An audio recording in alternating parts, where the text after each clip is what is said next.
Voilà, donc toute l'équipe est ici présente. Donc je me présente. Je m'appelle Aurore Nembrini, je travaille à l'unité de durabilité de l'EPFL où je suis responsable du pôle opération.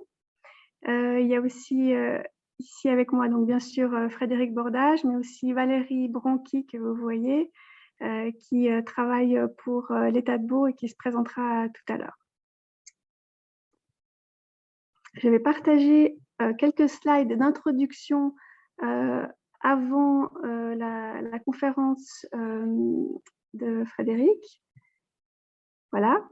Donc, en fait, cette conférence s'inscrit dans le cadre de deux campagnes de sensibilisation numérique responsable qui ont lieu en parallèle. On a travaillé, en fait, l'EPFL et l'État de Vaud en collaboration en même temps. Donc, les campagnes démarrent aujourd'hui.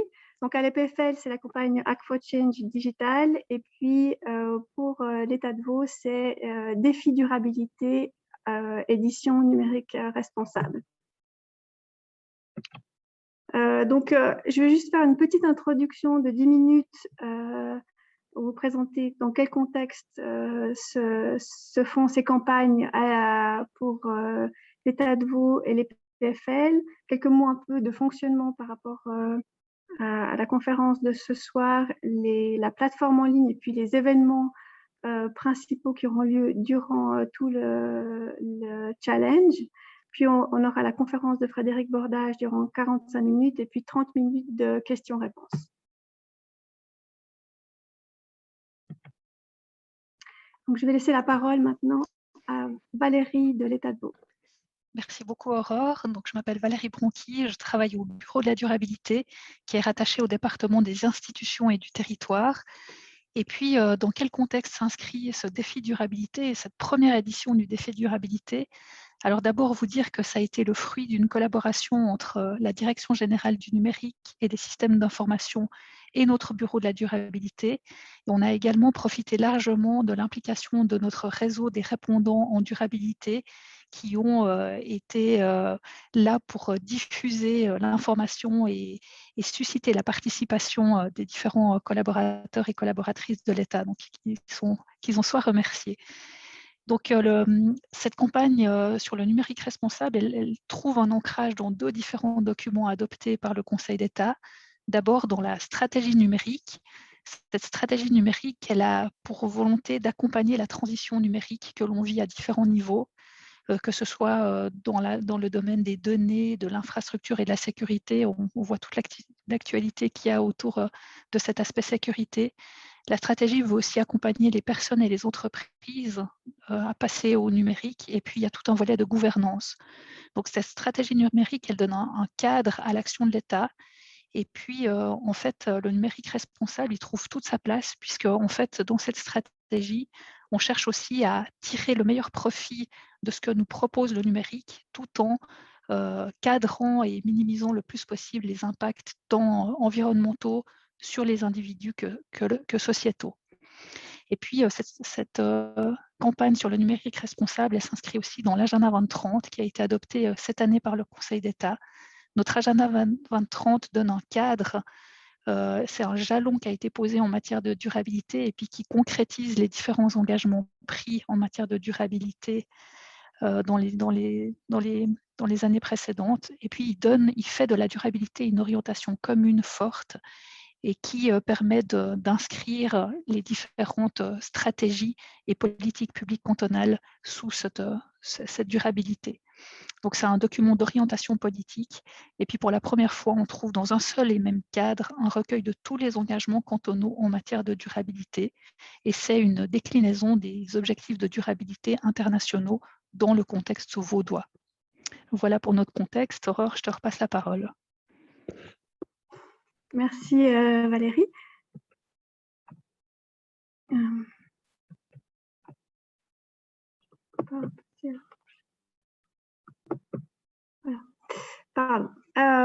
Donc voilà, au niveau de l'EPFL, le contexte, c'est qu'en 2019, la direction de l'EPFL a créé une task force qui avait pour mission de mettre en place un plan climat et durabilité. et a donné spécifiquement la mission à un groupe de chercheurs de faire une étude sur les questions de sobriété numérique, ce qui a abouti à un rapport qui s'intitule « Impact environnemental du numérique à l'EPFL ».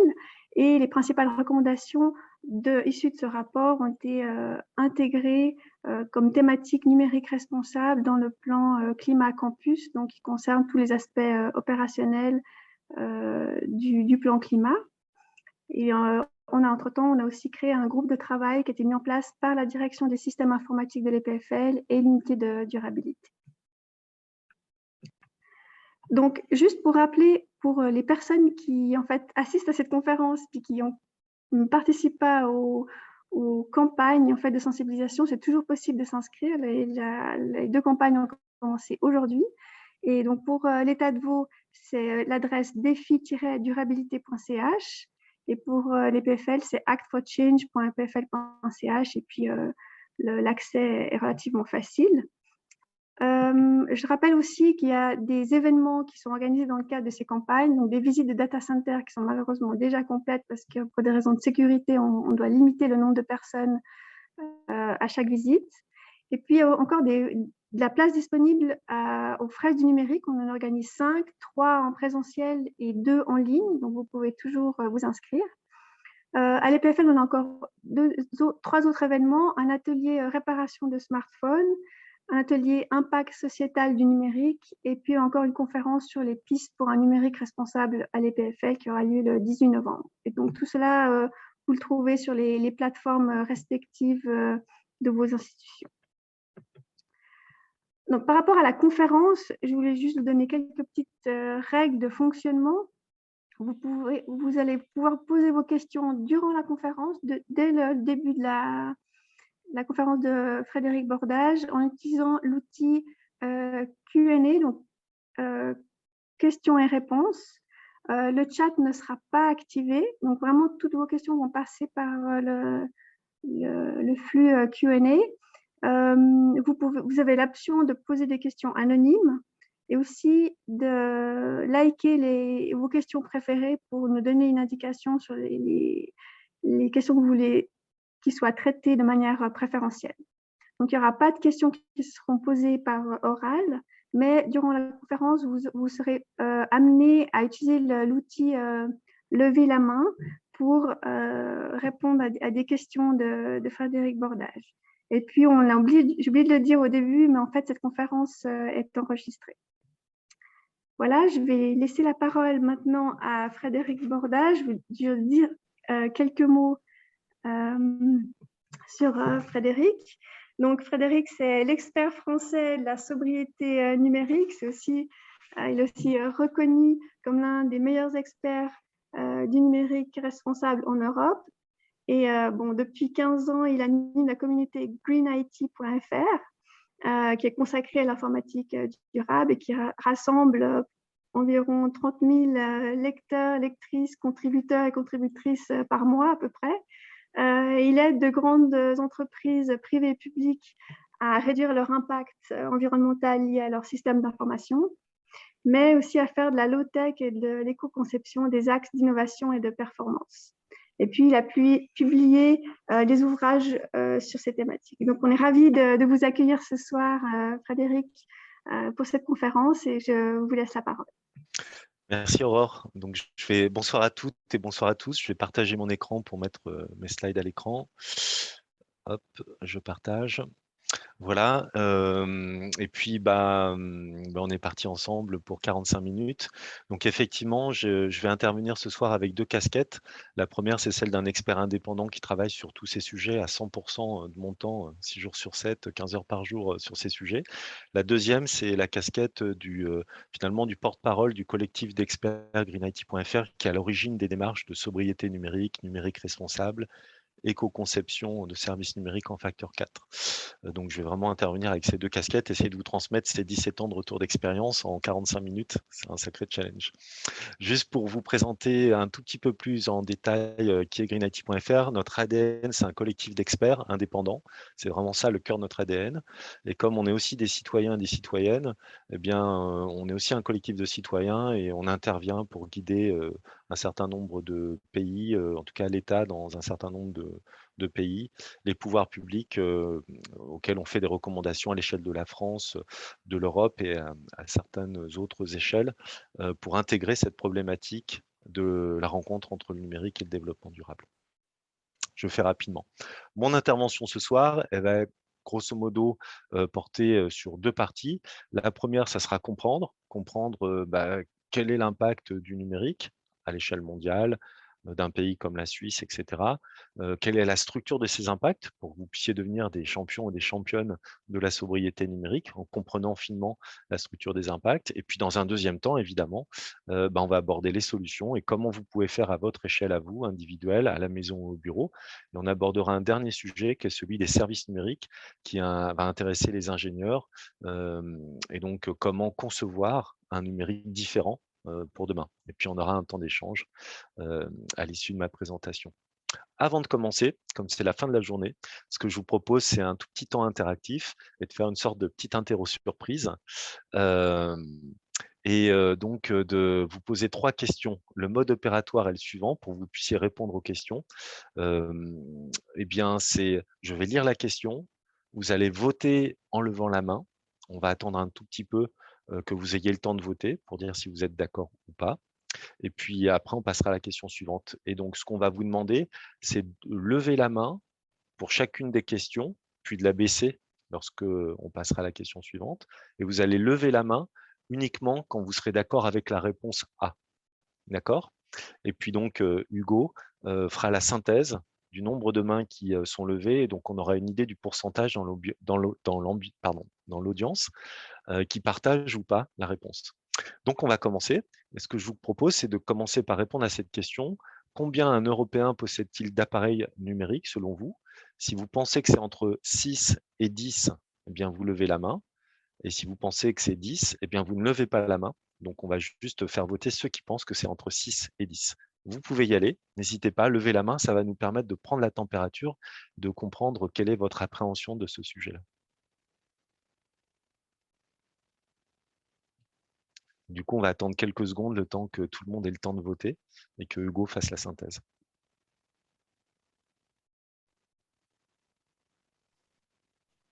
Alors Fred, je te le dis à l'oral, du coup il y a 80 personnes sur 180, donc on est à presque la moitié qui pense pour la réponse A. D'accord, merci, super, merci. Eh bien, vous pouvez baisser la main et puis on va passer à la question suivante quand tout le monde a baissé la main. Donc, question suivante, mon empreinte numérique. Et donc là, c'est si vous êtes d'accord avec la première affirmation, la ligne A, vous levez la main. Mon empreinte numérique, elle est surtout liée aux data centers et à leur consommation électrique. Donc, si vous êtes d'accord avec cette affirmation, vous levez la main. Et si vous pensez que c'est plutôt mon empreinte numérique est surtout liée à la fabrication de mes équipements, smartphones, ordinateurs, etc., eh bien, vous ne levez pas la main. Du coup, par différence, on verra. Donc, si vous pensez que votre empreinte numérique est liée au data center et à leur consommation électrique, levez la main.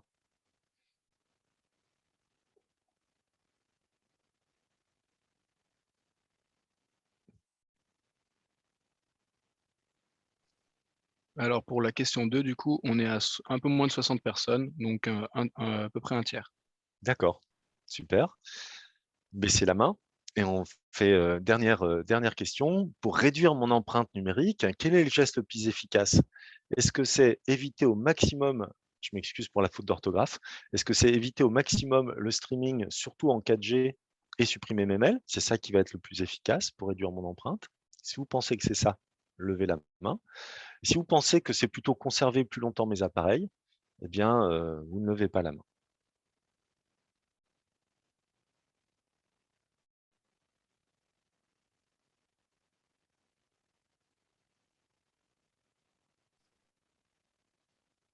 Alors on atteint les 45 personnes.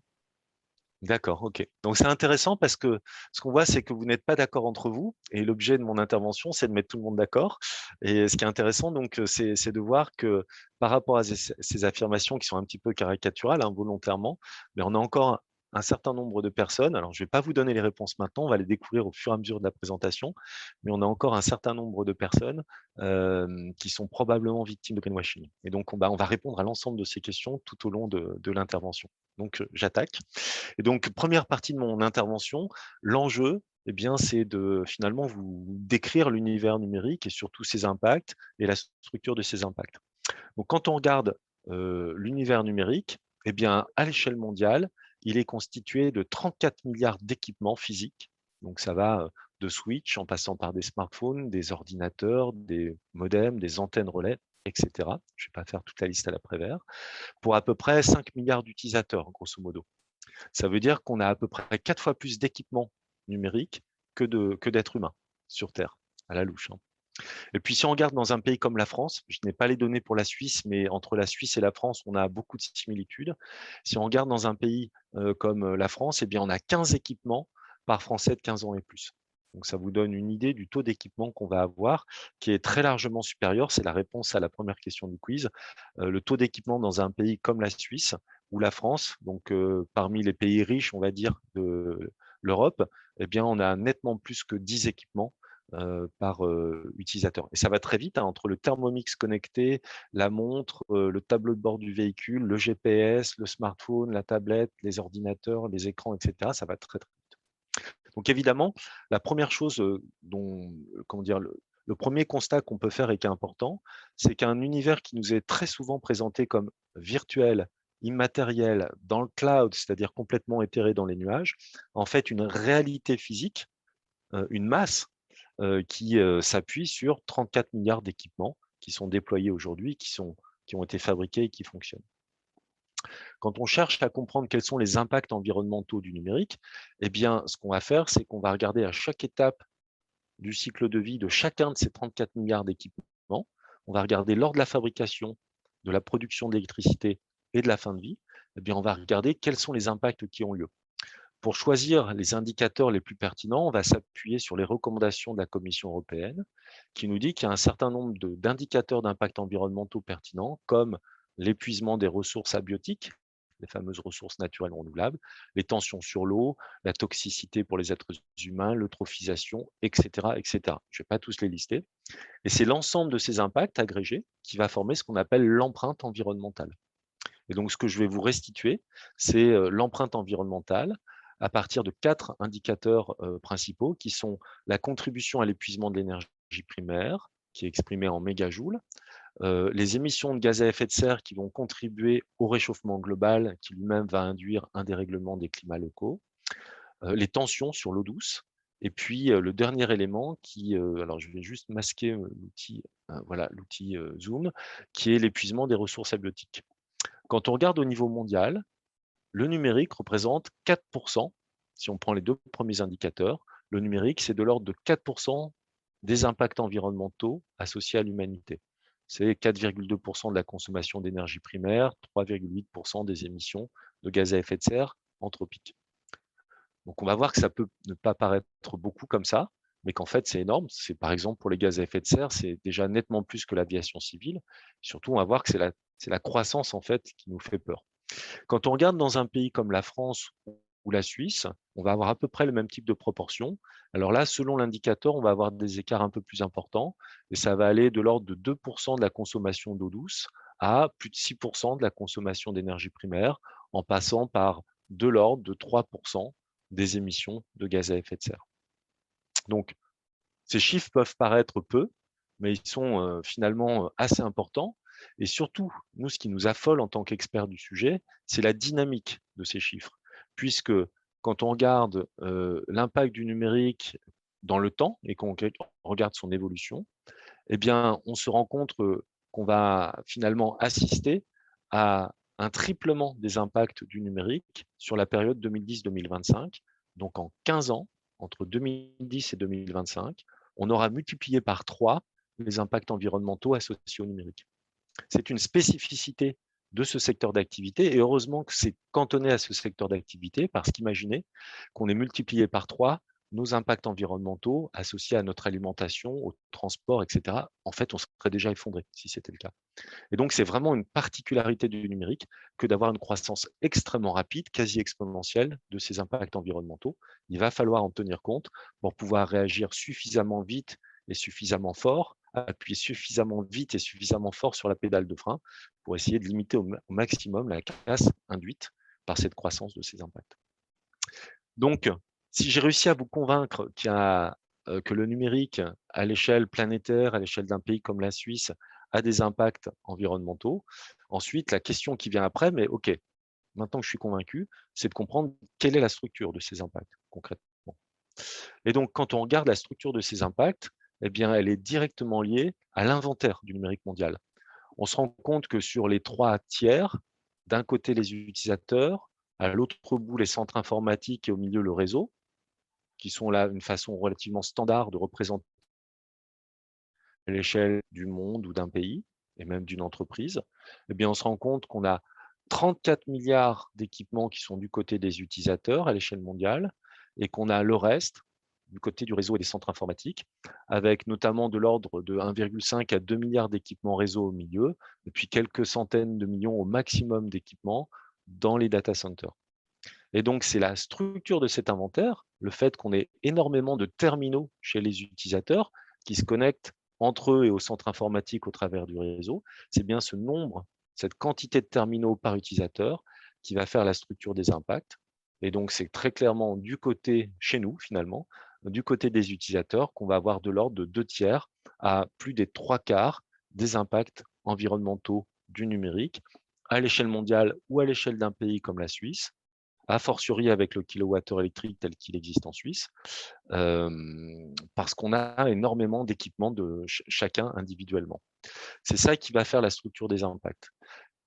La question qui vient ensuite, puisque c'est du côté des utilisateurs qu'on a des impacts, c'est quand est-ce que ça a lieu? Est-ce que c'est lors de la fabrication des équipements? Est-ce que c'est lors de leur utilisation ou est-ce que c'est lors de leur fin de vie? Et en creusant comme ça, en faisant le drill down, on va finir par identifier finalement les bonnes pratiques qu'on peut mettre en œuvre.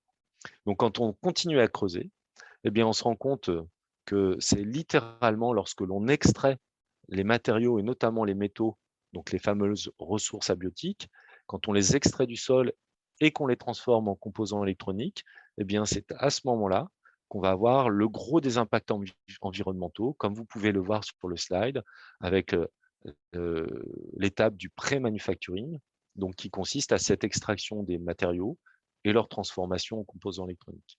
Et ce que vous voyez s'afficher à l'écran, c'est le résultat d'une analyse du cycle de vie, qui est une méthode standard pour quantifier des impacts environnementaux. Et cette analyse du cycle de vie, cette ACV, elle porte sur une unité centrale. Et comme vous pouvez le voir, c'est vraiment bien lors de l'extraction et de la transformation en composants électroniques qu'on va avoir le gros des impacts, avec ensuite un petit peu sur la phase d'utilisation, ça sera lié à la production de l'électricité, et un petit peu sur la phase de fin de vie, selon que l'équipement soit correctement collecté, puis dépollué, et ensuite plus ou moins recyclé concrètement. Donc l'enjeu, je pense que vous l'aurez compris, c'est de limiter au maximum les impacts environnementaux qui ont lieu lors de la phase d'extraction des matériaux et de leur transformation en composants électroniques. Au-delà des impacts environnementaux, on a une deuxième problématique associée au numérique, c'est celle de votre dépendance. Vous êtes des junkies, vous êtes des drogués, moi aussi. Nous sommes tous des drogués. À l'échelle individuelle, si je vous prends vos smartphones et l'ensemble de vos équipements numériques et que je ne vous les rends que dans 90 jours, ça va être compliqué de fonctionner. Et pour moi, le premier. Donc ça veut dire que en tant qu'humanité, à l'échelle individuelle, à l'échelle du canton de Vaud, à l'échelle de l'EPFL, à l'échelle d'une organisation, à l'échelle d'un pays et à l'échelle même de la civilisation, on a développé une très forte dépendance au numérique. À la limite, si on avait autant de numérique qu'on le souhaitait, ça ne serait pas trop grave. Le problème, c'est qu'au rythme où nous consommons les matériaux avec lesquels on fabrique des ordinateurs, mais aussi des éoliennes, des panneaux photovoltaïques, des véhicules électriques et finalement toute la technologie, eh bien, il nous reste de l'ordre au maximum 1 à 2 générations de numérique devant nous, et plutôt de l'ordre de 30 ans. Et donc, ça rend cette ressource absolument critique. Critique parce que nous sommes dépendants d'une ressource qui est non renouvelable. Le numérique, c'est une ressource non renouvelable. Il n'y en aura plus dans 30 ans au rythme où on le consomme. Critique aussi parce que c'est une formidable ressource pour modéliser le climat, se soigner, accéder à la culture, etc., etc. Et donc, il y a vraiment un enjeu, au-delà des impacts environnementaux à court terme, de comprendre que le numérique est une ressource critique non renouvelable, qui sera épuisée dans 30 ans, et qu'il est urgent donc de l'économiser. Et c'est comme ça, finalement, qu'on a forgé la démarche de sobriété et l'expression associée de sobriété numérique. C'est dans cette idée de gestion de bon père de famille, avec l'idée de pouvoir réduire à court terme des impacts, se désintoxiquer un petit peu de cette ressource, mais aussi surtout de pouvoir en léguer à nos enfants, aux générations à venir, pour qu'elles aient elles aussi la chance de modéliser le climat, de se soigner, enfin de faire tout ce qu'on ne sait faire qu'avec du numérique concrètement. Donc voilà les deux enjeux qui sont auxquels on doit faire face en tant que civilisation, littéralement.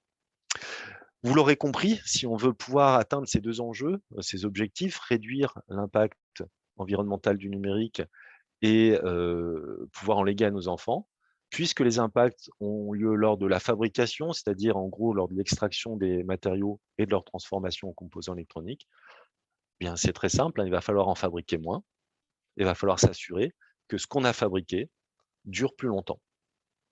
Et évidemment, puisque il nous reste peu de stock de numérique, on devra d'un point de vue sociétal, mais on ne répondra pas à cette question ce soir parce qu'elle devient quasiment politique, on devra aussi se poser la question, mais le numérique, pourquoi faire? Qu'est-ce qu'on fait avec les dernières réserves de numérique à notre disposition? Voilà les enjeux. Je pourrais presque arrêter mon intervention maintenant parce que vous avez l'essentiel et à partir de là, vous pouvez penser le sujet sur une base saine et imaginer toutes les solutions qu'on va pouvoir mettre en place. Mais on va les aborder ensemble. Alors, on va regarder ce que vous pouvez faire à l'échelle individuelle et puis ensuite, on va regarder ce qu'on peut faire lorsqu'on conçoit les services numériques. Donc, qu'est-ce que vous pouvez faire à l'échelle individuelle? Déjà, la première chose, c'est vous rendre compte de votre empreinte à vous en tant qu'individu. Et donc, quand on regarde combien ça coûte le numérique en France, en haut, c'est dans un cadre personnel et en bas du schéma, c'est dans un cadre professionnel. Eh bien, pour pouvoir agir correctement, il faut avoir idée de l'ampleur à son échelle à soi.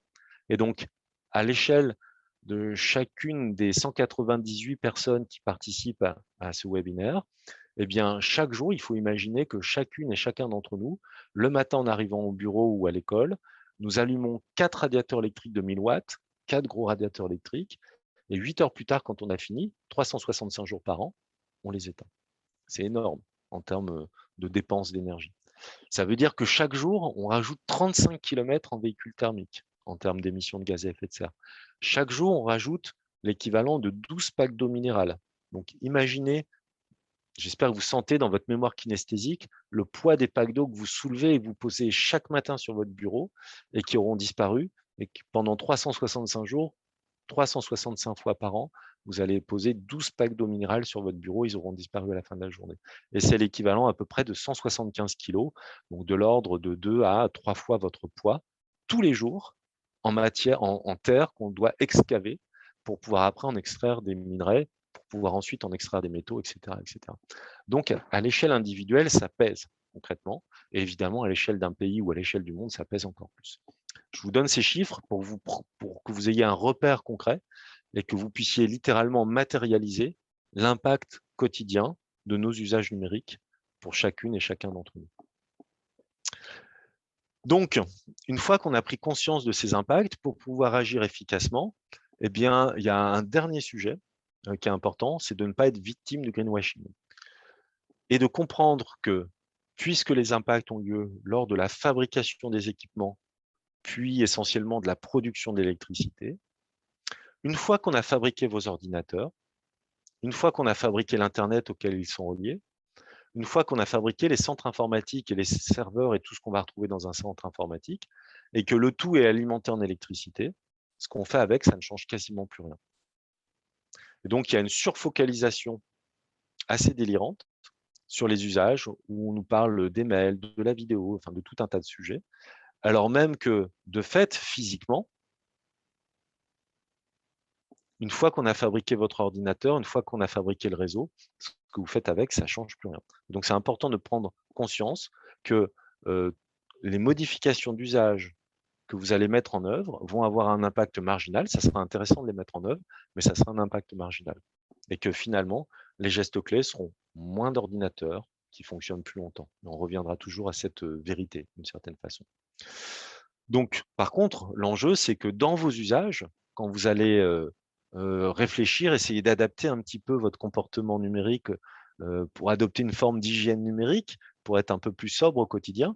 Par contre, il y a un intérêt à ce que la façon dont vous utilisez vos équipements, vos ordinateurs, vos smartphones, etc., vous amène, enfin nous aide tous collectivement à économiser la ressource existante, donc à allonger la durée de vie de votre ordinateur, à allonger la durée de vie du réseau Internet, à allonger la durée de vie du réseau 4G.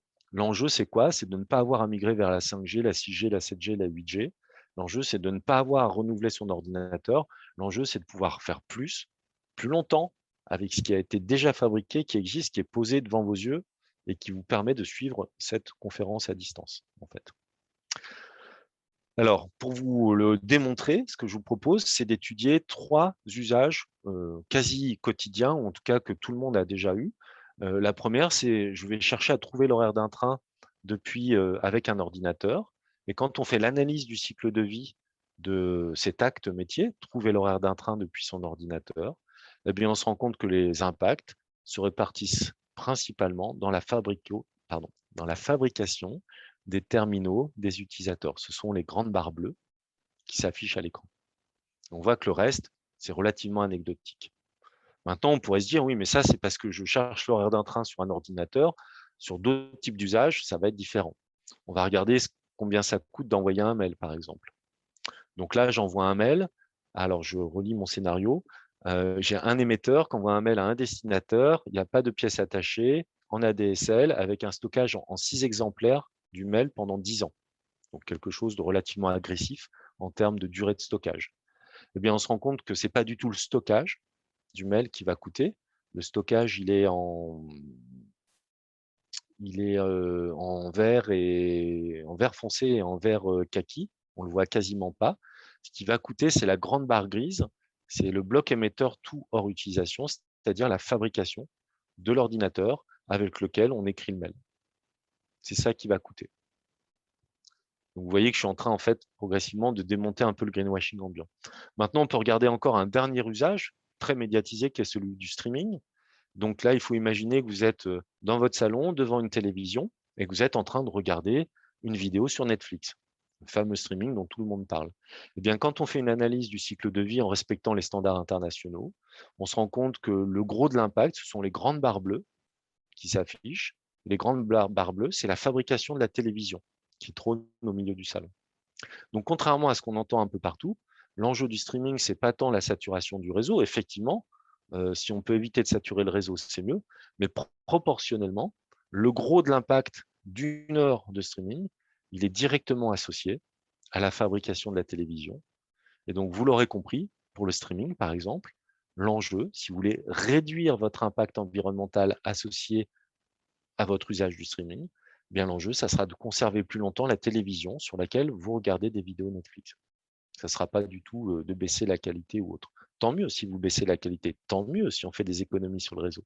Mais sur le fond, l'enjeu, ça sera vraiment d'allonger la durée de vie de la télévision en elle-même pour ne pas avoir à en fabriquer une nouvelle. Donc, si on résume un petit peu ce que vous pouvez faire au quotidien, concrètement, pour agir efficacement dès la fin de cette conférence, eh bien, en gros, il y a 3 gestes à retenir qui sont extrêmement simples, gratuits, et qui sont ceux qui vont délivrer plus de 80% de la réduction d'empreinte environnementale. Le premier geste que vous pouvez mettre en œuvre, c'est réduire votre taux d'équipement. Vous n'aurez pas loupé votre vie à 40 ans si vous n'avez pas de montre connectée. Et donc là, c'est résister aux sirènes du marketing, éviter de se suréquiper, et puis faire jouer un petit peu la mutualisation. Sur un smartphone, par exemple, on a aujourd'hui ce qu'on appelait avant un lecteur MP3, on a un appareil photo numérique, on a un téléphone, pour certains ou certaines, ça sert même d'ordinateur. Eh bien, dès qu'on peut concentrer des usages dans un seul équipement, plutôt que plusieurs, autant concentrer des usages dans un seul équipement. Donc, on peut aussi retrouver ce phénomène de mutualisation après à l'échelle d'un bâtiment. On peut imaginer qu'à terme, demain, on n'ait plus une box par appartement dans un immeuble de 50 appartements, mais qu'on ait une seule grosse box, ADSL ou fibre, qui puisse délivrer, plutôt fibre a priori, qui puisse délivrer en fait la connexion pour l'ensemble des appartements. Donc, réduire son taux d'équipement, on peut le faire à l'échelle individuelle, mais il va falloir aussi travailler dessus à l'échelle collective. Et donc, il y aura un enjeu qui dépassera notre échelle individuelle. Deuxième sujet, ça va être d'allonger la durée de vie des appareils existants. Alors là, on va pouvoir les faire réparer, mais surtout, il va falloir privilégier le réemploi. Ça veut dire quoi? Ça veut dire, d'une part, donner une seconde vie aux équipements qui fonctionnent encore et dont on se défait. On a le droit d'être geek, on a le droit de se faire plaisir et de changer de smartphone tous les 2 ans. On n'est pas du tout dans l'écologie punitive. Par contre, si on veut vraiment faire notre part vis-à-vis des générations futures, eh bien, on n'a pas le droit de mettre son smartphone qui fonctionne encore à la poubelle. L'enjeu critique, c'est de lui donner une seconde vie. La bonne nouvelle, c'est que si vous le faites racheter par un reconditionneur, eh bien, ça vous rapportera de l'argent. Donc, c'est bon pour la planète, c'est bon pour vos finances. On n'a aucune raison de ne pas le mettre en œuvre, concrètement.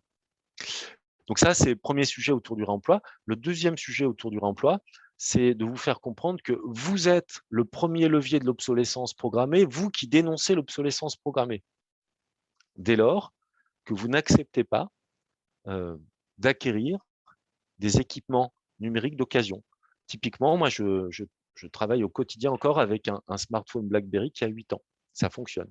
Alors, il ne faut peut-être pas aller jusqu'à ce niveau-là, mais on peut très bien acquérir un smartphone d'occasion, on peut très bien acquérir une télévision d'occasion, un ordinateur d'occasion. Ça fonctionne très bien lorsque c'est correctement reconditionné. Et c'est le meilleur moyen, en donnant une seconde vie à cet équipement, parce qu'on va utiliser cet équipement, de réduire son empreinte numérique individuelle, et puis collectivement, si tout le monde s'y met. Et le troisième sujet, la troisième bonne pratique que vous pouvez mettre en œuvre, eh bien, c'est d'éteindre votre box. Ça ne nous viendrait pas à l'idée de laisser couler tous les robinets d'eau dans notre habitation en partant à l'école ou au bureau. Et pourtant, c'est ce qu'on fait avec nos box, puisqu'on laisse le robinet Wi-Fi allumé toute la journée quand il n'y a plus personne dans notre habitation. Pour rien, parce que personne n'y est, personne s'en sert, mais c'est quand même allumé, ça fonctionne 24 heures sur 24, 365 jours par an. Donc, il faut vraiment couper le robinet Wi-Fi, il faut vraiment avoir le même réflexe que pour le robinet d'eau, concrètement. Je ne vais pas m'étendre sur les 3 autres gestes clés que vous avez peut-être déjà lus, que vous pourrez relire. On vous enverra les slides si vous le souhaitez. Je préfère rester concentré sur ces 3 gestes fondamentaux qui sont ceux qui vont faire toute la différence. Comme vous l'avez vu, on n'a pas parlé des usages parce que finalement, les arbitrages que vous allez faire au niveau des usages vont avoir un effet relativement marginal. Et donc, par contre, j'ai regroupé sur un slide les usages qui ont un très faible effet et puis ceux qui vont carrément augmenter vos impacts, de façon à ce que vous puissiez identifier les gestes clés qu'on a vus sur le slide précédent et que vous puissiez aussi identifier les fausses bonnes idées qu'il faut mieux éviter de mettre en œuvre ou qui sont un effort marginal qu'on va pouvoir attaquer, mais pas en priorité, concrètement. Et donc, parmi les gestes qui ont un très faible effet, il va y avoir supprimer ses mails. On l'a vu sur le résultat de l'analyse du cycle de vie que je vous ai montré tout à l'heure. Le stockage, c'est un détail à l'échelle du cycle de vie d'un mail. Et donc, s'acharner à supprimer les plus petits fichiers qu'on produit au quotidien, sachant qu'en plus, le stockage, c'est l'étape du cycle de vie qui est la moins impactante, c'est vraiment de l'écologie punitive et il faut vraiment aimer s'auto-flageller, concrètement. L'enjeu du mail, ce n'est pas un enjeu planète, c'est un enjeu people, c'est un enjeu de surcharge cognitive. Et si on veut régler le problème, il faut le traiter à la source, ce qui veut dire qu'il faut éviter d'envoyer des mails, comme ça on n'aura pas à les supprimer. Mais ça reste une action bien différente que celle avec laquelle on vous bassine les oreilles, on vous dit supprime tes mails. Oui, super, mais dans 200 ans, on sera toujours en train de supprimer autant de mails concrètement, si on n'attaque pas le problème à la source. Changer de navigateur, ça n'aura aucun impact. Mettre en favori, ça n'aura aucun impact ou un impact extrêmement faible. Et évidemment, réduire son usage de la vidéo à distance ou de la visio, c'est intéressant à partir du moment où ça va nous permettre de ne pas créer des embouteillages aux heures de pointe. C'est sûr que si toute la Suisse souhaite regarder le journal de 20 heures, je ne sais pas trop à quelle heure c'est et comment ça marche chez vous, mais admettons le journal de 20 heures, tout le monde en même temps via sa box, ça va surcharger le réseau à ce moment-là. Et donc, dans ce cas-là, nous, en France, on a la TNT. Dans ce cas-là, il faut privilégier la TNT, etc. Mais surtout, ne nous privons pas de ce formidable outil qu'est la vidéo à la demande ou la visio, comme on le fait là, parce que c'est un formidable outil pour continuer à fonctionner en période de pandémie, pour éviter des déplacements, pour être plus productif au quotidien. Donc, tant qu'on ne sature pas les tuyaux, c'est super intéressant. Donc, l'enjeu vraiment de la vidéo en général, c'est d'avoir une pratique, une hygiène quotidienne de la vidéo en ligne qui évite de saturer les tuyaux. C'est ça le sujet. Mais surtout, ne nous privons pas de ce formidable outil. Et puis après, pour finir sur ces usages, on a 2 recommandations qu'on entend souvent qui, elles, vont carrément augmenter votre empreinte, hein. C'est celle des moteurs de recherche dits « écolos », entre guillemets, Ecosia, Lilo, etc., qui en fait rajoutent de nombreux impacts environnementaux sans en réduire. Ces fameux moteurs de recherche ne sont pas des moteurs de recherche, c'est l'habillage des résultats de recherche des grands moteurs, Yahoo, Bing de Microsoft et puis Google. Et vous avez des startups qui vont habiller les résultats à leur couleur avec des bureaux, des déplacements de leurs salariés, des serveurs en plus. Et ils vous laissent croire que parce que ils vont compenser les émissions de gaz à effet de serre liées à la consommation électrique de leurs serveurs, c'est-à-dire 5% des impacts qu'ils rajoutent, ils vous laissent croire que vous surfez écolo. C'est du pur greenwashing. Donc, par pitié, comment dire, aidez-nous à lutter contre ce greenwashing. Et puis, on voit parfois un autre conseil qui est absolument antiproductif, contre-productif, qui est celui de vider le cache de son, excusez-moi, de vider le cache de son ordinateur, de son navigateur. Évidemment, le cache, c'est-à-dire les fichiers qu'on a téléchargés depuis l'Internet et qu'on a stockés sur son disque dur, c'est fait exprès pour ne pas avoir à les retélécharger inutilement. Donc surtout, ne videz pas le cache de votre navigateur, sinon vous devez retélécharger inutilement des fichiers que vous aviez déjà téléchargés, donc ça ne fait pas sens concrètement. Je m'arrête sur les usages, on va avoir un temps d'échange et on pourra rentrer en détail sur des usages que je n'aurais pas couverts ou sur une discussion sur l'ensemble de ces gestes. Ce que je voulais, c'est finir mon intervention, il me reste un petit quart d'heure, c'est finir mon intervention pour vous dire ce qu'on peut faire quand on est un acteur du numérique et qu'on souhaite faire sa part dans son quotidien professionnel en tant qu'acteur du numérique, donc ce qu'on peut faire à l'échelle d'un service numérique. Et donc, ce que je vais commencer par faire, c'est vous décrire ce qu'est un service numérique, puisque ce n'est pas une notion qui est forcément encore bien partagée par l'ensemble de la population. On entend beaucoup le fait qu'on peut éco-concevoir un logiciel. C'est absolument impossible, en fait. Pourquoi? Parce qu'un logiciel, ça n'existe pas. Un logiciel, c'est l'état, à un instant donné, d'un ensemble de matériel. Et donc, ce que nous disent les standards internationaux, c'est que si on veut quantifier les impacts du numérique et les réduire, eh bien, on va devoir s'intéresser à l'acte qu'on souhaite réaliser au travers du numérique, trouver l'horaire d'un train, prendre rendez-vous chez le médecin, consulter le solde de son compte en banque, inscrire ses enfants à la cantine, etc. Et sur la base de cet acte qu'on souhaite réaliser au niveau numérique, eh bien, on va lister l'ensemble des logiciels, l'ensemble des matériels et toute l'infrastructure et les autres services numériques qui vont nous permettre de réaliser cet acte. Et on va se rendre compte que derrière prendre rendez-vous chez le médecin, on a des dizaines de logiciels, des dizaines d'équipements, plusieurs réseaux opérateurs, etc., plusieurs data centers, parfois jusqu'à plus de 10 autres services numériques qui sont eux-mêmes enchâssés dans notre service numérique. C'est à cette échelle, donc vraiment derrière un acte métier, et l'ensemble des équipements qui matérialisent finalement cet acte métier, qu'on va pouvoir réduire des impacts. Donc c'est ce qu'on appelle un service numérique, c'est une définition partagée, mais pas encore très connue concrètement.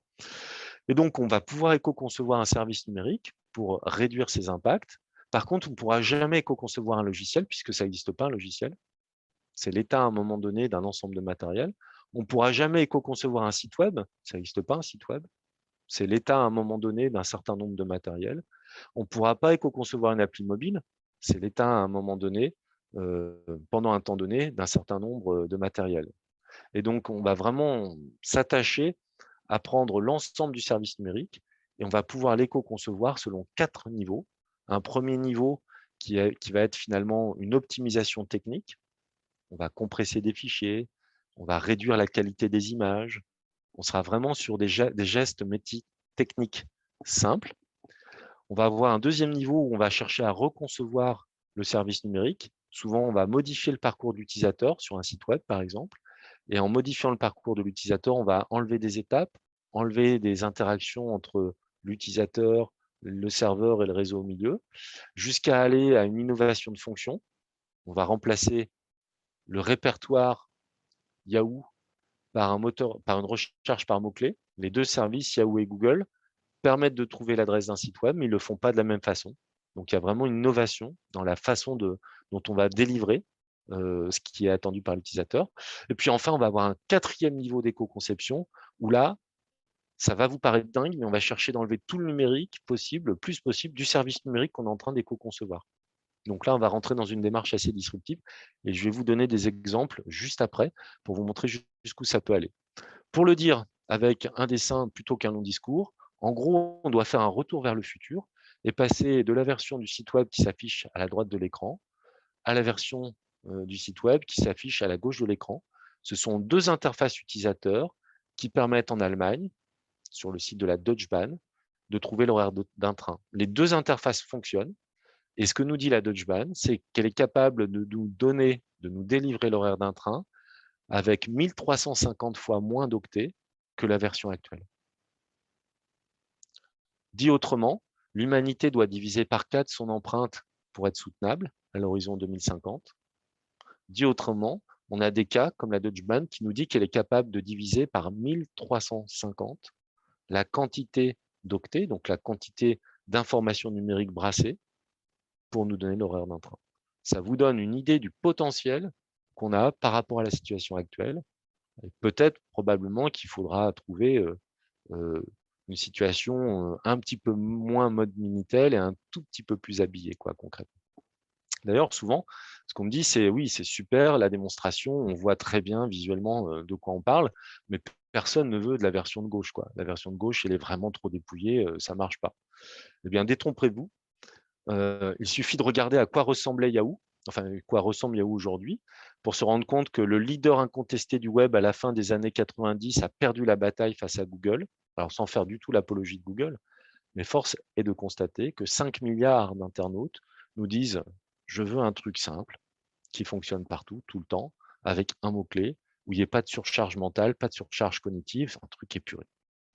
On pourrait faire exactement la même comparaison avec les deux sites du bas qui sont Voyage SNCF, donc le voyage, enfin la SNCF, tout le monde connaît, même en Suisse, et Capitaine Train, qui s'appelle maintenant Trainline, qui est un des grands succès des startups de ces dernières années, qui s'est construit sur l'idée, vous allez aimer réserver un billet de train parce que c'est simple.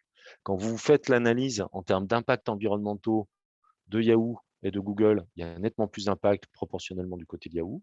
Quand vous faites l'analyse d'impact environnementaux de Voyage SNCF versus Capitaine Train, il y a nettement plus d'impact côté Voyage SNCF concrètement. Et donc, c'est intéressant de voir qu'au-delà de la réduction des impacts environnementaux, au-delà de la réduction de la quantité d'informatique mobilisée parce qu'il faut l'économiser, c'est aussi bon pour le business, et c'est important en fait que ça soit bon pour le business, d'aller vers une conception sobre des services numériques, parce qu'on a besoin de cet avenir numérique plus sobre pour pouvoir atteindre les objectifs de soutenabilité qu'on a évoqués au début de l'intervention. Donc, pour juste vous faire un dernier retour d'expérience, d'habitude, quand j'ai un peu plus de temps, je vous fais éco-concevoir en facteur 4 un service numérique. Pour vous donner un retour d'expérience concret, il n'y a pas longtemps, on a accompagné une startup qui s'appelle Weatherforce, qui est basée à Toulouse et qui fait des calculs de prévision pluviométrique particulièrement fins et particulièrement fiables. Et donc, ces prévisions pluviométriques, cette startup les vend à des agriculteurs, en Europe notamment. Elle voulait attaquer les pays émergents et elle voulait aussi réduire de façon importante les impacts associés à son activité, impacts environnementaux. Et donc, elle se posait la question, mais comment faire? Et donc, on a été voir à quoi ressemblait le marché test, un village de 50 paysans en Côte d'Ivoire. On a regardé à quoi ressemblait le scénario initial. Ben, en fait, il fallait disposer d'un smartphone 4G pour accéder à une application mobile qui fonctionnait en 4G. Et donc, évidemment, forcer 50 paysans en zone rurale en Côte d'Ivoire à s'équiper de smartphones 4G avec la nécessité de déployer un réseau 4G, ça aurait augmenté considérablement les impacts environnementaux associés au fait de recevoir les prévisions pluviométriques. Donc, on s'est posé la question, n'est-il pas possible d'associer le meilleur de la high-tech avec le meilleur de la low-tech? Et donc, on s'est posé la question, mais qui sait lire? Puisqu'il y a 30% d'analphabétisme en Côte d'Ivoire, en zone rurale. Qui sait lire? Qui capte? Qui a le plus de chances de capter et d'être équipé d'un smartphone? Eh bien, c'est l'instituteur ou l'institutrice. Et donc, on a gardé l'intelligence artificielle sur les supercalculateurs à Toulouse, mais on a remplacé les 50 smartphones nécessaires dans le scénario initial pour accéder aux prévisions pluviométriques par les paysans en Côte d'Ivoire. On les a remplacés par 2 smartphones, un au niveau de l'école du village, et c'est l'instituteur ou l'institutrice qui dessine les prévisions pluviométriques et les écrit au tableau pour que les enfants des agriculteurs et des agricultrices puissent transmettre à leurs parents, en rentrant de l'école, les prévisions pluviométriques. Et puis, on a une deuxième personne, souvent il y a une coopérative agricole, et c'est au niveau de la coopérative agricole qu'on va avoir le même système de diffusion de l'information. Plus low-tech, ça n'existe pas puisque ce sont des tableaux et des craies. On a donc hybridé la low-tech avec la high-tech de façon à répondre le plus judicieusement possible, le plus ingénieusement possible finalement, parce que c'est ça être ingénieux, c'est ça être ingénieur, le plus ingénieusement possible en réduisant au maximum, on a divisé par 70 les impacts environnementaux, tout en permettant à cette start-up de conquérir les pays émergents, alors que tous ses concurrents se posent la question, mais comment est-ce que je vais pouvoir transmettre mes prévisions pluviométriques en 4G? Bah, eux, ils ont compris et ils sont en train de devenir les leaders mondiaux du sujet. Donc, c'est en plus super bankable, concrètement. Pour vous dire que des exemples comme ça, on en a plein. Alors là, c'est pas nous, mais pour vous expliquer à quoi ça peut ressembler aussi le monde de demain. Pour nous, le numérique de demain, puisqu'on n'a que 30 ans de stock de numérique devant nous, le numérique de demain, il n'existera que si on a l'intelligence de décliver notre pensée et d'être capable d'associer de la low-tech avec de la high-tech. Parce que partout où on est capable d'utiliser de la low-tech, ça nous permet d'économiser du numérique et donc de repousser d'autant plus le moment où on n'aura plus de stock de numérique devant nous parce qu'on n'aura plus de stock de matériaux pour le fabriquer. Et donc, on a un exemple très intéressant en France. Donc, aux États-Unis, vous avez Google qui propose Google Health, qui est une intelligence artificielle qui détecte mieux certains cancers, poumons, seins notamment, que des oncologues. Et donc, c'est génial parce que la high-tech permet d'améliorer la prise en charge des patients. En France, comme on n'a pas Google, on a l'Institut Curie, avec des chercheurs qui ont appris à utiliser leur cerveau. Et ils se sont dit, puisque les chiens détectent de la drogue, et puisqu'on dresse des rats, en Afrique notamment, pour détecter des maladies infectieuses par leur odorat, peut-être que quand on a un cancer, on émet des phéromones, donc des marqueurs olfactifs, qui sont détectables par un chien. Et effectivement, le projet CADOG est en train de démontrer qu'un chien est éminemment plus intelligent qu'une intelligence artificielle et qu'instantanément, il est capable de détecter si une personne est atteinte d'un cancer. Et donc, il y a moins de faux positifs et on détecte plus précocement plus de formes de cancer grâce à un chien. Faut-il cliver notre pensée et opposer dans le monde d'aujourd'hui Google contre l'Institut Curie avec les oncologues au milieu? Pas du tout. L'enjeu, c'est d'assembler toutes les solutions à notre disposition, mais quand un chien sait faire le travail d'une intelligence artificielle, par pitié, économisons l'intelligence artificielle pour la faire bosser sur la modélisation du climat ou n'importe quoi d'autre qu'un chien ou un être humain n'est pas capable de faire avec son cerveau. L'enjeu, il est là. L'enjeu, si on veut avoir un avenir en tant qu'humanité et si on veut avoir du numérique encore dans 30 ans, c'est d'être suffisamment ouvert d'esprit pour traiter tout ce qu'on sait traiter avec de la low-tech et économiser le numérique pour des traitements qu'on ne sait pas faire autrement. Et donc, l'avenir ressemblera probablement à ça. Donc, en guise de conclusion, je voulais vous rappeler que c'est comme ça qu'a fait la NASA pour relever le principal défi du XXe siècle. Le grand défi de l'humanité du XXe siècle, c'était la conquête spatiale. 30 ans de guerre froide, etc., la conquête spatiale. Pour relever ce grand défi, la NASA s'est appuyée sur une solution high-tech et 2 solutions low-tech.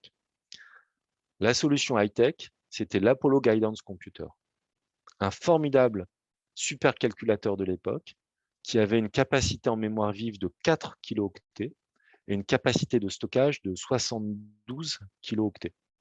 Autant vous dire un mail. Ça veut dire qu'il y a 50 ans, avec la puissance informatique qui nous permet à peine d'envoyer un mail aujourd'hui, on a su conquérir la Lune.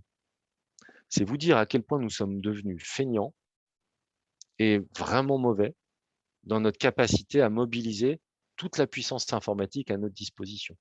Il y a 50 ans, avec ce qu'il faut pour envoyer un mail aujourd'hui, on conquiert la Lune. Alors, on n'a pas conquis la Lune uniquement grâce à l'Apollo Guidance Computer. On y a ajouté 2 solutions low-tech qui ont fait le succès des missions Apollo. Le premier, c'est ce qu'on appelle une règle à calcul, c'est-à-dire une règle en fer sur laquelle on déplace un curseur pour transformer des opérations arithmétiques complexes en opérations arithmétiques plus simples. Et donc, c'était avant l'ère des calculatrices, littéralement. Et donc, ça permettait au contrôle mission à Cap Canaveral de valider les calculs faits de tête par les astronautes dans la capsule, donc de valider plus rapidement avec moins d'erreurs pour garantir que quand ils allaient appuyer sur le bouton, ils ne s'étaient pas trompés dans les calculs. Et la deuxième solution low-tech, eh bien, c'était les figures de l'ombre. J'espère que vous avez vu ce film formidable. C'était de brillantes mathématiciennes qui calculaient avec leur tête les trajectoires des missions Apollo et qui utilisaient pour cela, en fait, un cahier, une gomme et un crayon. Et c'est bien la capacité de la NASA, il y a 50 ans, à décliver sa pensée, à apprendre des mathématiciennes, des règles à calcul, l'Apollo Guidance Computer, à assembler tout ça, qui a fait qu'on a conquis l'espace. Aujourd'hui, autant vous dire que le grand défi du 21e siècle, celui qui attend l'humanité, est d'une ampleur qui n'a rien à voir avec juste aller sur la Lune. On parle simplement de la survie de l'humanité. On parle simplement d'un développement qui puisse être soutenable et qui puisse faire en sorte que dans quelques générations, il y ait encore l'humanité sur Terre. Donc l'enjeu est d'une ampleur qui n'a rien à voir avec la conquête spatiale.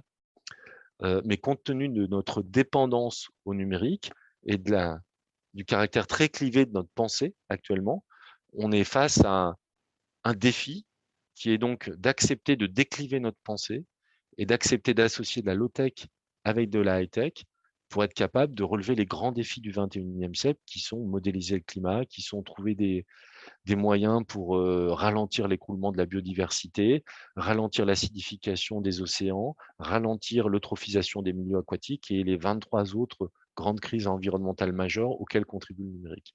Et pour y arriver, on a besoin de vous, c'est clair. On a besoin de tout le monde, que ça soit au quotidien dans les gestes clés de chacun au travers d'une forme d'hygiène numérique, mais aussi au travers de la façon dont on va concevoir le numérique de demain, pour le concevoir de façon nettement plus intelligente, nettement plus ingénieuse qu'on le fait aujourd'hui, où finalement, aujourd'hui, on ne réfléchit plus et la solution, c'est forcément une application mobile, concrètement. Que vous soyez convaincu et que vous souhaitiez aller dans cette voie-là ou pas, de toute façon, la loi arrive. En France, la semaine dernière, on a la première loi au niveau mondial qui a été votée et qui vise à réduire l'empreinte environnementale du numérique en France. Au Parlement européen, le 25 novembre 2020, il y a à peu près un an, le Parlement européen, donc les députés européens, ont voté une résolution qui où ils nous disent que globalement, ils vont légiférer dans les mois et les années qui viennent pour réduire l'empreinte du numérique. Et donc, il est encore temps de faire de cette contrainte environnementale, finalement, un formidable levier de créativité et d'innovation au service de la performance économique de nos entreprises, parce que si ce n'est pas intéressant d'un point de vue économique, ça ne sera pas mis en œuvre. Que ce soit la performance économique d'une entreprise ou que ça soit aussi économiser le budget de l'État, concrètement. Et donc, qu'on le souhaite ou pas, cette révolution que je viens de vous présenter, eh ben, elle est en marche. Et la rencontre entre le développement durable et le numérique va vraiment avoir lieu. Et c'est maintenant que ça commence. On espère que vous allez nous aider à l'accélérer, à l'amplifier sans attendre des contraintes légales. Voilà, j'ai fini. Je pense que je dois être à peu près dans les temps. Il est 18h30. Et donc, on va avoir un temps d'échange maintenant, si vous avez des questions. Donc, du coup, plutôt que la loi, je préfère vous mettre la mission Apollo. Merci beaucoup, Frédéric. Du coup, j'invite tout le monde à poser vos questions dans la section questions-réponses et à liker et à mettre en évidence les questions que vous trouvez les plus pertinentes pour du coup qu'on puisse avoir un débat d'autant plus intéressant. Donc voilà, tu peux boire un coup, Frédéric, et on peut après entamer pour les premières questions. Il y a une question sur la 5G.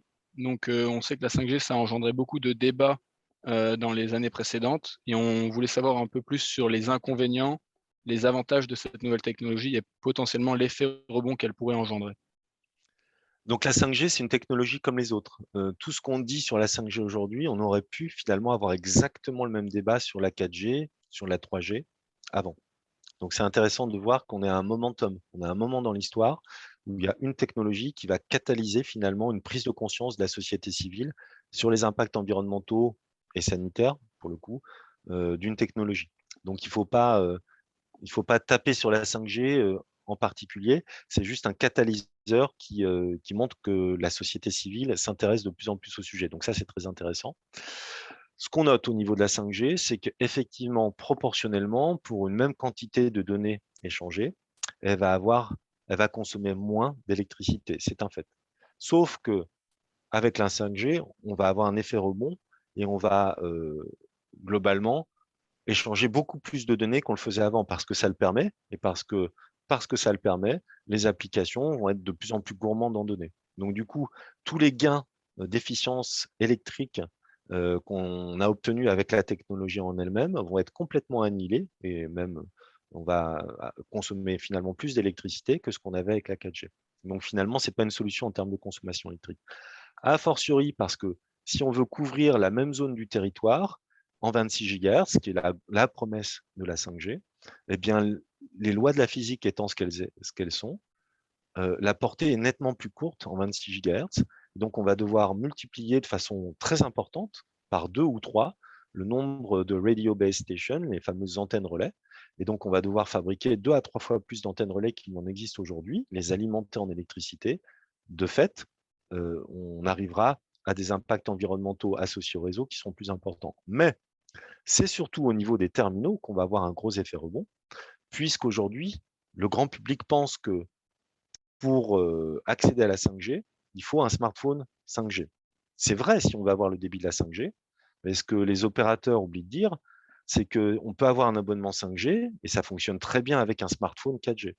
Et donc, comme il y a un enjeu pour les opérateurs à créer une rotation, un taux de renouvellement le plus rapide possible des smartphones, puisqu'ils gagnent de l'argent en fait quand ils vous les revendent indirectement, eh bien, on va avoir un effet rebond associé à la 5G qui va être une obsolescence prématurée de milliards de smartphones dans le monde qui fonctionnent parfaitement en 4G. La 4G faisant le job, pour le dire rapidement, pour 99% des utilisateurs, qui vont être contraints, parce qu'ils n'ont pas la connaissance technique, ils vont se sentir contraints de renouveler des smartphones qui fonctionnent parfaitement. Donc, voilà ce qu'on peut dire globalement sur la 5G. C'est surtout le modèle économique des opérateurs qui pose problème. Je vais être plus court sur les autres réponses, mais c'est surtout le modèle économique des opérateurs qui pose problème, parce que la 5G en soi peut être une solution technique intéressante.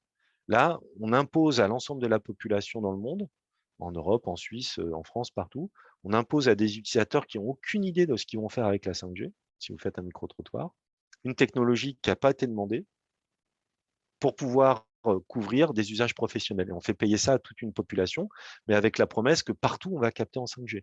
Et donc, on va déployer de la 5G partout alors que c'est absolument inutile. Ça va même être redondant avec les réseaux filaires, puisqu'en 5G, on a plus de débit qu'avec une box ADSL. Dans ce cas-là, on doit se poser la question, mais est-ce qu'on a besoin d'un réseau ADSL, d'un réseau fibre, d'un réseau 5G? On a une superposition, un millefeuille de réseaux qui semble pas judicieux, concrètement. Je m'arrête là. C'est un long débat, la 5G. Oui, je vois. Merci. Merci beaucoup. Un autre point est évoqué sur des certifications, des labels ou des garanties qui sont reconnues, selon vous, dans le milieu du numérique. Alors, pour les équipements, on a des labels intéressants. Donc, ça va vraiment porter sur les matériels. On en a 2 essentiellement, 3 disons. On en a 2 qui vont couvrir pratiquement tous les équipements, les écrans, les ordinateurs, les tablettes, etc., qui sont TCO. Donc, TCO, c'est l'écolabel de référence, évidemment. Je fais exprès quand je dis évidemment parce que personne ne le connaît alors que c'est l'écolabel de référence. À défaut d'utiliser TCO, on peut aller vers des équipements qui sont écolabellisés EPEAT. Ça s'écrit E-P-E-A-T.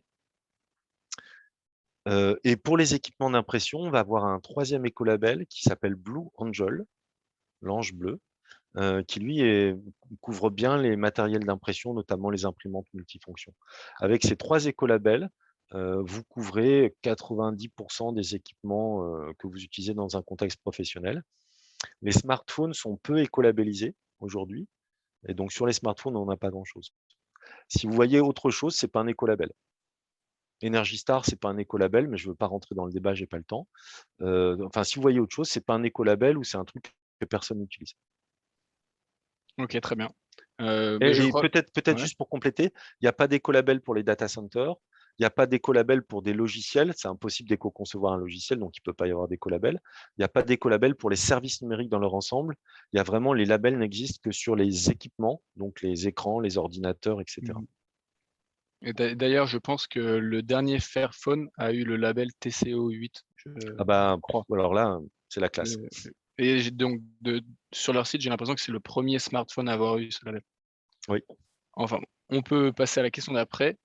On a une question sur, du coup, liée un peu au label, sur comment choisir son prochain téléphone, où on peut aller plus large, sinon sur équipement. Oui. Donc, est-ce qu'il faut regarder il faut aller sur de l'occasion, sur un matériel labellisé, réparable peut-être? J'aime pas le terme, mais je vais prendre un raccourci sémantique, Ouais. avec les guillemets que je mets maintenant, mais pour aller vite. Vas-y. Mais le smartphone le plus vert, c'est celui qu'on fabrique pas. Et donc, c'est d'abord un smartphone reconditionné. C'est l'essentiel, c'est ça. Donc, l'essentiel, c'est de faire durer le maximum son smartphone. Si on veut s'en séparer alors qu'il fonctionne, c'est lui donner une seconde vie. Si notre smartphone tombe en panne ou vraiment ne fonctionne plus, eh bien l'enjeu, c'est dans ce cas-là de le remplacer par un smartphone reconditionné. À défaut de le remplacer par un smartphone reconditionné, c'est d'acquérir un smartphone qui soit le plus réparable possible et le plus reconditionnable possible. Et dans ce cas-là, ça veut dire qu'il faut que les composants principaux, la batterie, l'écran, soient facilement amovibles. Il y en a très peu. Vous pouvez aller voir 2 indications. C'est la note qui est délivrée par iFixit, qui est une association qui met une note de démontabilité aux équipements. Et donc, plus la note de démontabilité et de réparabilité est élevée, et plus ça sera facile à réparer, mais aussi à reconditionner pour lui donner une seconde vie. Vous pouvez aussi aller voir l'indice de réparabilité qui est rentré en vigueur en France au 1er janvier 2021, qui donne une note de réparabilité de 1 à 10. Ce sont des indications, ce n'est pas suffisant, ce n'est pas parfait, mais ça donne des indications pour choisir un équipement qui sera plus facilement maintenable, réparable, upgradable, reconditionnable. Ok, merci beaucoup, Fred. Après, on a une question sur un peu une mise en situation. Imaginez que vous êtes le nouveau CEO de Apple. Quelles mesures mettrez-vous en pratique en priorité et pourquoi? Garantie 5 ans des équipements. Pourquoi? Parce que Apple fait du bon matériel, mais il le rend obsolète. C'est juste, c'est le meilleur élève et le pire Apple. Ils sont assez, c'est intéressant comme cas d'école. Pourquoi? Parce que Apple sait nous fournir du support pendant 5 ans sur des iPhones ou du macOS ou je ne sais quoi. Et parce que l'enjeu numéro 1, si on pense global, monde, c'est la durée de garantie. On a aujourd'hui des durées de garantie qui sont de l'ordre de 2 ans en Europe. C'est la durée de garantie légale.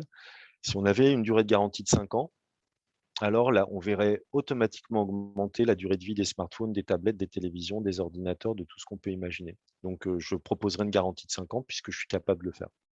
Première chose. Deuxième chose, deuxième geste, je pense que je m'appuierai sur…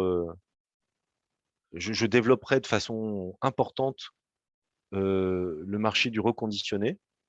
Donc, plutôt que de laisser les autres scier la branche sur laquelle je suis assis, je pense que j'organiserai moi-même le marché de mon marché reconditionné et que je garantirai la qualité du reconditionnement aux utilisateurs, ce qui permettrait d'avoir quelque part 3 niveaux: du matériel neuf, un matériel reconditionné, garanti, certifié en termes de qualité de reconditionnement par le fabricant lui-même, et puis d'autres acteurs du reconditionnement qui font probablement du bon travail. Mais voilà, je pense que ça serait intéressant. Et troisième proposition, et je m'arrête parce qu'on a tout un plaidoyer de 25 propositions pour la Commission européenne, mais troisième chose, je dissocierai systématiquement les mises à jour de conformité qui permettent de corriger des failles de sécurité et des bugs, des mises à jour dites évolutives ou de confort qui rajoutent des nouvelles fonctionnalités. Ce faisant, je donnerai la possibilité aux consommateurs de choisir s'ils veulent allonger la durée de vie de leur smartphone ou de leur ordinateur en bouchant des failles de sécurité, ou s'ils souhaitent, et où d'ailleurs, s'ils souhaitent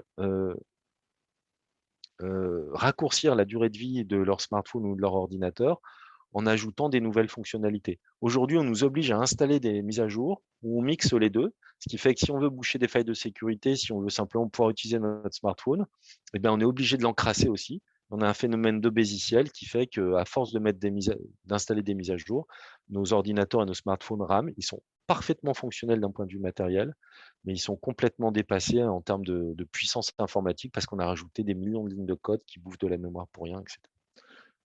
Je m'arrête. J'en ai encore 20 d'autres. Ok, bah, ça nous donne déjà une bonne idée.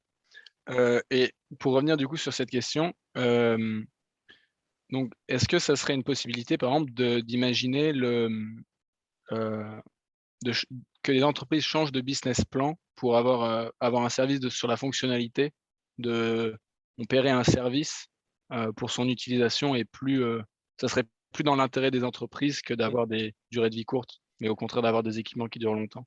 Migrer vers l'économie du service ou l'économie de fonctionnalité. On a un acteur en France qui est intéressant qui s'appelle Common, qui est une coopérative et qui loue des smartphones, qui loue des Fairphones.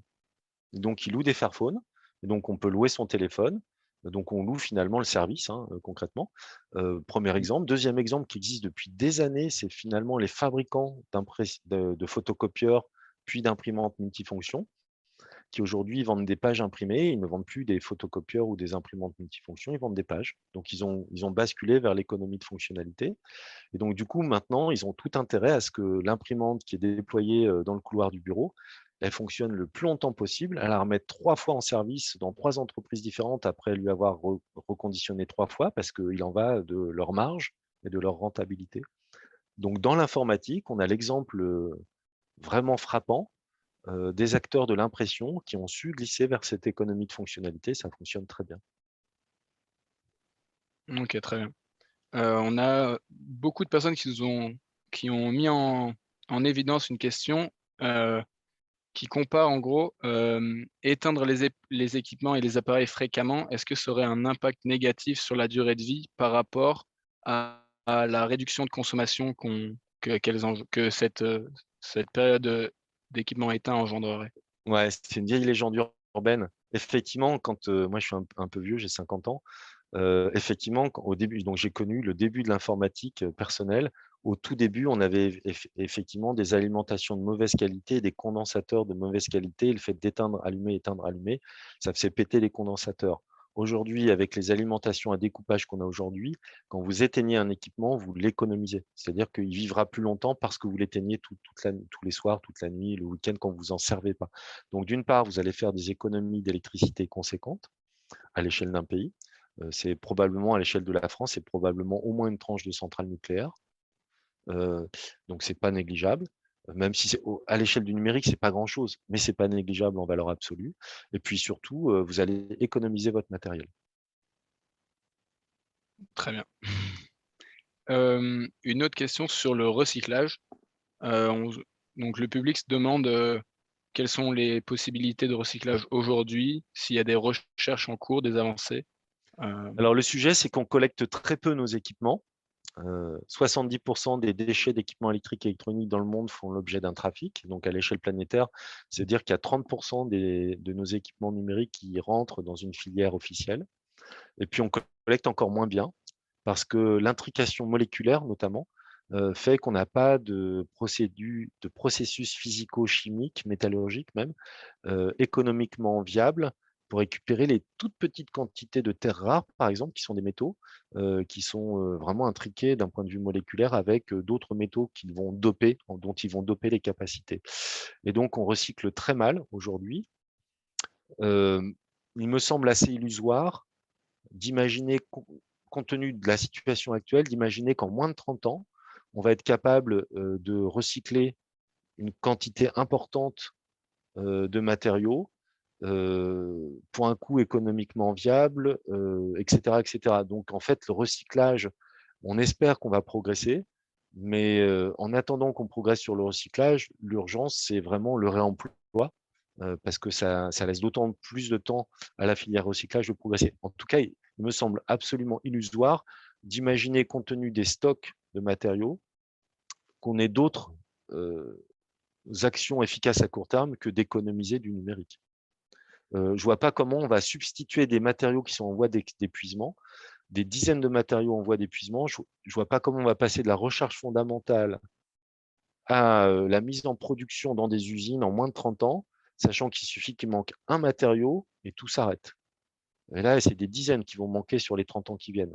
Ça paraît complètement infaisable. On n'a plus le temps, littéralement. Espérons qu'on y arrive, mais ça paraît vraiment illusoire. Ouais. Pour revenir d'ailleurs à au fait d'avoir des matériels reconditionnés, l'EPFL et EPFL Durabilité met en place pendant la campagne Act for Change des Hullo Box. Donc, ce sont des boîtes qui permettent de récupérer des vieux smartphones inutilisés. Et il faut enlever son mot de passe et effacer ses données. Et après, des entreprises, notamment Realize et l'association No Obsolescence Programmée, s'occupent du reconditionnement et de la seconde vie du matériel. C'est top. Ouais, c'est bien. Et du coup, une question sur les méthodes utilisées dans vos méthodes de calcul pour estimer l'impact du numérique sur les émissions de gaz à effet de serre. Est-ce que peut-être sans rentrer trop dans les détails, mais avoir une idée un peu plus précise? Donc, on utilise une méthodologie qui s'appelle l'analyse du cycle de vie, qui est un standard international, ISO 14040 et ISO 14044. Donc, c'est une méthodologie qui nous amène à considérer toutes les étapes du cycle de vie, fabrication, utilisation, fin de vie, pour l'ensemble des équipements sur le périmètre qu'on va regarder, le monde, la Suisse, mon entreprise. On va lister l'ensemble des équipements et derrière chaque équipement, on va associer par exemple à un ordinateur portable une quantité de gaz à effet de serre associée à sa fabrication, une quantité de gaz à effet de serre associée à son utilisation, à sa fin de vie.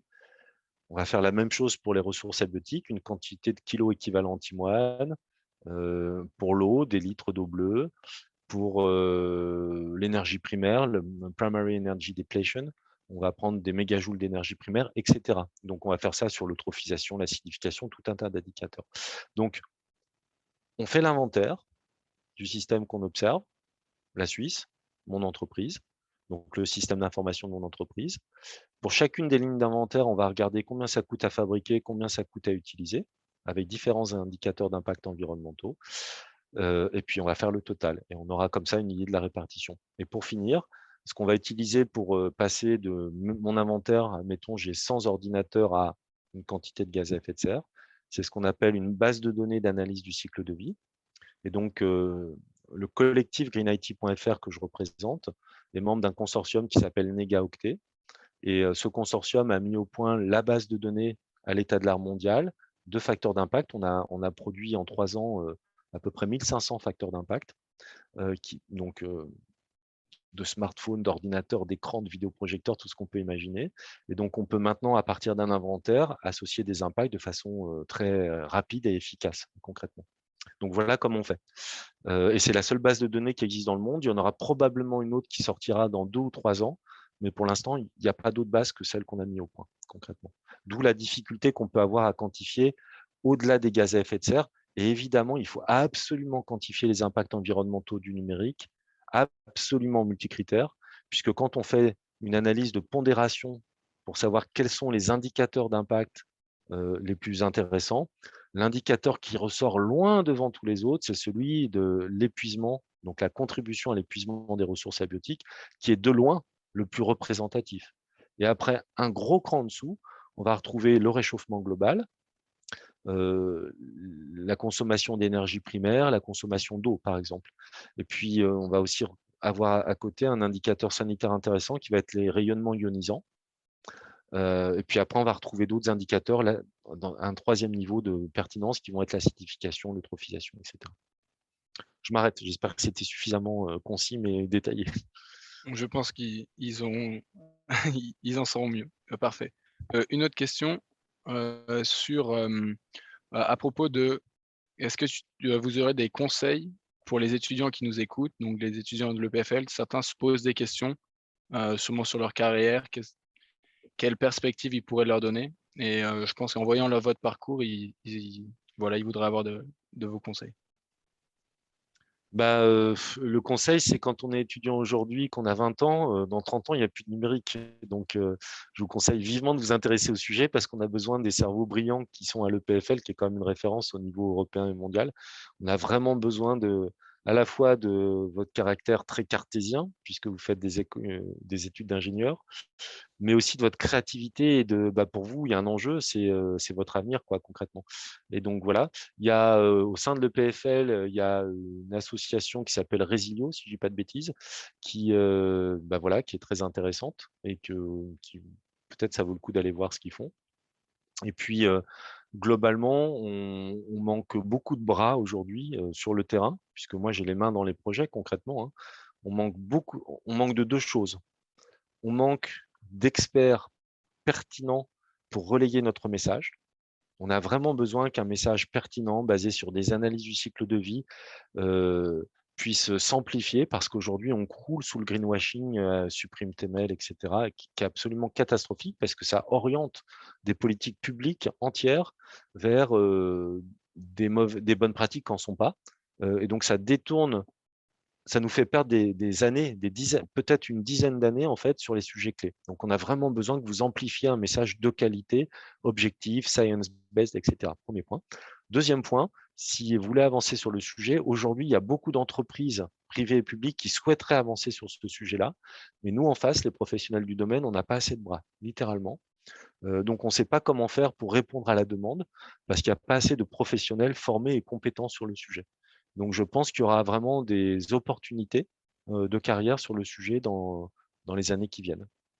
Donc, probablement qu'il faut essayer de se former sur le sujet, pousser le PFL à créer une filière peut-être. Enfin, voilà, il y a tout un travail à faire au niveau de la formation. Tu évoquais la startup, je crois, Resilio. Du coup, on mettra un lien vers leur site internet dans le chat pour ceux qui veulent plus d'informations. Autre point, du coup, une question sur l'impact à l'usage. Donc, le public se pose la question si la source d'électricité, le mix électrique, influence les calculs, sachant qu'en Suisse, on a un mix électrique qui est plus lourd en CO2 que le mix français. Alors oui, évidemment, on tient compte du mix électrique du pays et on va publier 2 études majeures, une sur la France qu'on a réalisée pour l'ADEME-Arcep, donc pour l'État français. Et le 6 décembre, on publiera la première étude c'est une première mondiale, la première étude sur l'impact du numérique en Europe. Et donc, évidemment, on pondère en fonction du nombre d'utilisateurs par pays, du mix par pays, etc., etc. Et effectivement, il y a une grosse différence entre ce qu'on peut voir en France ou en Suisse, parce que même s'il y a un peu plus d'émissions de gaz à effet de serre en Suisse, globalement, ça reste un pays peu émetteur par rapport à la moyenne des pays développés. Il y a effectivement on n'a pas les mêmes résultats en France ou en Suisse qu'en Europe. En Europe, la phase d'utilisation, du fait du mix, si on regarde les gaz à effet de serre, hein, parce que il y a plein d'autres indicateurs environnementaux. Mais pour répondre à la question, si on regarde les émissions de gaz à effet de serre, on aura une surpondération de la phase d'utilisation en Europe avec on sera probablement autour de 50-50 entre la phase de fabrication et d'utilisation en Europe.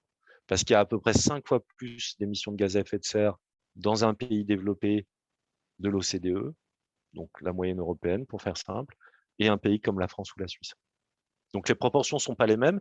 Ça veut dire que les choix politiques pour encadrer ce sujet à l'échelle de l'Europe doivent tenir compte de la moyenne européenne, mais aussi des spécificités des pays membres, par exemple. Très bien.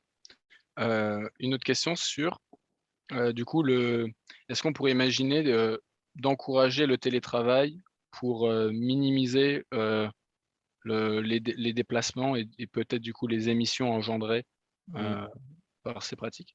Il y a 2 choses sur le télétravail. La première, c'est un effet rebond. Plus on télétravaille, plus on a envie de sortir de chez soi.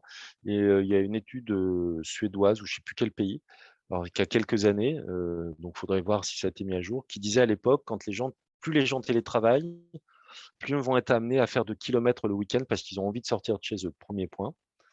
Mais ça reste quand même positif au final. En valeur globale, ça permet de réduire des impacts associés au transport. Il y a aussi un deuxième sujet, c'est les transports contraints. Si vous habitez dans une zone rurale et que vous devez emmener vos enfants à l'école, faire vos courses, etc., dans votre voiture, du coup, il y a pas mal de ces transports contraints que vous faites en allant au bureau. Donc voilà, donc c'est intéressant le télétravail, mais c'est pas toujours magique. Par ailleurs, si on regarde la dimension numérique, on va probablement s'équiper un peu plus à la maison. Et donc, on aura un effet rebond négatif en termes de taux d'équipement avec peut-être on va rajouter un écran ou rajouter un ordinateur. Et donc, si on s'équipe plus à la maison, alors de ce fait, on va rajouter des impacts environnementaux associés au télétravail. C'est assez difficile de faire un bilan sans avoir un périmètre précis, une situation précise, concrètement. Ok.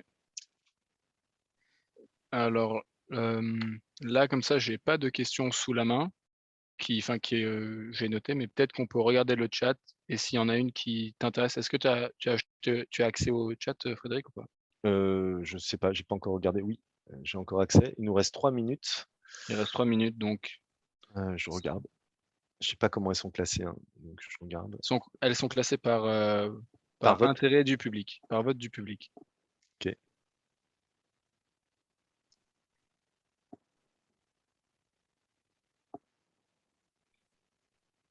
Donc, si vous avez encore quelques questions pour Frédéric, Ouais, bah, j'en ai une intéressante, je la traite vite fait, c'est vas-y, allez-y.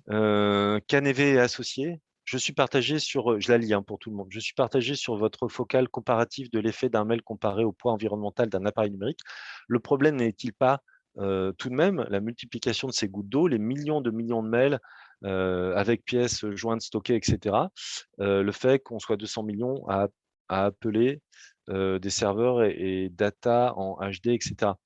Alors, évidemment, si on a déjà fait tout ce qu'on pouvait pour éviter de se suréquiper, qu'on a fait tout ce qu'on pouvait pour allonger la durée de vie de ces équipements, qu'on éteint déjà tout, alors rentrer à ce moment-là sur d'autres gestes qui sont la suppression des mails, etc., ça fait pas de mal. Sauf que l'enjeu, encore une fois, c'est pas tant de supprimer ces mails que de ne pas les envoyer. Et donc, dans ce cas-là, il faut avoir une analyse assez fine, finalement, de nos usages et bien comprendre au travers d'analyse du cycle de vie où se situent effectivement les usages, où se situent les impacts de nos usages pour pouvoir les réduire de façon intéressante. Surtout, ce qu'il faut comprendre, c'est que l'enjeu, c'est de ne pas déclencher l'obsolescence de notre terminal parce qu'il ne serait plus assez puissant, du réseau parce que le tuyau ne serait plus assez gros, etc. Donc, ça fait pas de mal. Où c'est terrible et que c'est pratiquement criminel, c'est qu'aujourd'hui, on n'entend parler que de la vidéo, on n'entend parler que de la suppression des mails, on n'entend parler que de ces gestes tarte à la crème, entre guillemets, et pendant qu'on détourne le regard sur ces gestes tarte à la crème, on oublie de parler des durées de garantie, du taux d'équipement, du réemploi, etc., ou en tout cas, ça écrase beaucoup. En tout cas, je peux vous le dire, moi, je le vis au quotidien, c'est catastrophique, ça écrase en fait beaucoup les autres sujets de fond qui sont éminemment plus efficaces en termes de réduction d'impact. Et donc, c'est pour ça que c'est intéressant d'en parler, mais j'ai un discours qui est tranché et volontairement très hiérarchisant, parce qu'il faut remettre à leur place les gestes clés efficaces qui sont moins d'équipements, qui durent plus longtemps. Le reste, c'est superflu, anecdotique, tant qu'on n'a pas mis en œuvre moins d'équipements qui durent plus longtemps. Mais évidemment, si vous faites déjà tout ça, c'est bien d'aller encore plus loin et de mettre en œuvre d'autres gestes, d'autres bonnes pratiques. Très bien. Ben, merci beaucoup, Frédéric. Aurore, tu veux faire le mot de conclusion? Il est 19h pile. Le timing. Non, je ne vais pas forcément faire une conclusion, mais juste en tout cas vous remercier, Frédéric, pour cette conférence inspirante et puis très claire surtout. Vous avez même terminé à la fin avec les gestes, le geste qui compte. Donc, c'est parfait. On se réjouit aussi de découvrir votre étude sur l'impact du numérique en Europe, en espérant que la Suisse en fasse partie. Elle en fait partie. D'accord, très bien. Et puis, ben voilà, je vous remercie. Je vous souhaite une bonne soirée à toutes et tous. Merci, au revoir et merci de m'avoir invité. Grand plaisir.